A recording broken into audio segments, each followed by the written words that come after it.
Grammys Go Crazy for Prince, tribute with Bruno Mars, and the time took months of planning.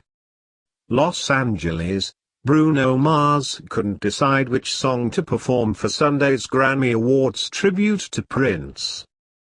He agonized over this for 2 weeks, Grammy Awards executive producer Ken Ehrlich told the Star Tribune. When Doves Cry, 1999, I Would Die For You, Kiss-I said some of those songs shouldn't be done by anyone but Prince, Ehrlich continued. Mars settled on Let's Go Crazy from Purple Rain. But the tribute wasn't limited to Mars going crazy with his band.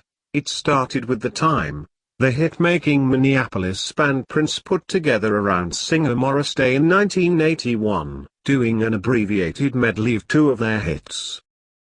Grammys host James Corden set the table by describing First Avenue in 1985 under a purple sky. The Time whipped through Jungle Love and the Bird with Grammy-goers dancing the same steps Day was doing on stage. Then Prince's voice was heard talking the intro to Let's Go Crazy while his symbol was featured on the screen. Mars, resplendent in a purple sequined jacket and ruffled shirt, commanded the stage on vocals and guitar. Bruno ripped it up, Day said backstage afterward. I don't think there's another artist who could pull it off as perfectly with us. Interjected Time keyboardist Jimmy Jam, we still kicked his ass. There was no question that the Grammys were going to honor Prince on Sunday. There were months of planning, complicated by the uncertainty of Prince's estate and just how to salute Prince on music's biggest night. After Prince died on April 21, Recording Academy president and CEO Neil Portnoy began plotting. He considered a full-on all-star TV special, like the ones the Grammys have been taping a day or 2 after the awards the last few years honoring Stevie Wonder, the Beatles and Frank Sinatra. On Tuesday, the Grammys will record a salute to the Bee Gees featuring Keith Urban, Demi Lovato, John Legend and others.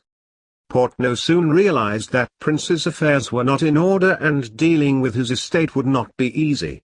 So he refocused his sights on a tribute segment on the Grammy Awards.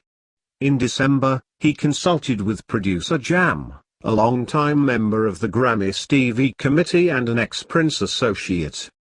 I gave Neil a broad-stroke answer and said I think it needs to include people who were associated with Prince. Whether it was the Revolution, New Power Generation or whoever, Jam, a keyboardist in the original Time, told the Star Tribune before Sunday's ceremonies. Since it's become a hallmark to create so-called Grammy moments by pairing stars from different generations on stage, Jam offered one contemporary name, Bruno Mars.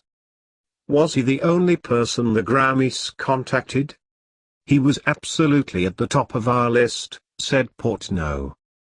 Mars told Jam that he would not do it without the original members of the Time, who last worked together in 2011 and performed on the Grammys in 2009 with Rihanna.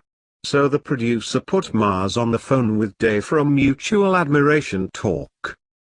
Bruno has been very generous in acknowledging what we've, the Time, done and our influence on him, Jam said. I think Bruno feels like Prince is unattainable to him, but we're the attainable and the inspirational for him. Because he knows he can act a fool like us on stage. At Mars' suggestion, a concept was hatched for a vibe recreating the early 1980s, when the Time opened for Prince in concert.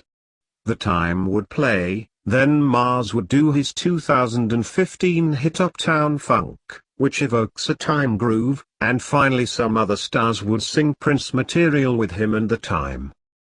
But plans for the Grammy show are fluid, and the Prince tribute was trimmed to a 3-minute Time medley followed by a few minutes of Mars with his band. Time guitarist Jesse Johnson was disappointed that his band didn't get more time to update the arrangements to Jungle Love and the Bird by adding some more funk. But Day was pleased. It was a double-edged for me, he said afterward. I hate the reason why we're here. But I think it's fitting that we are here.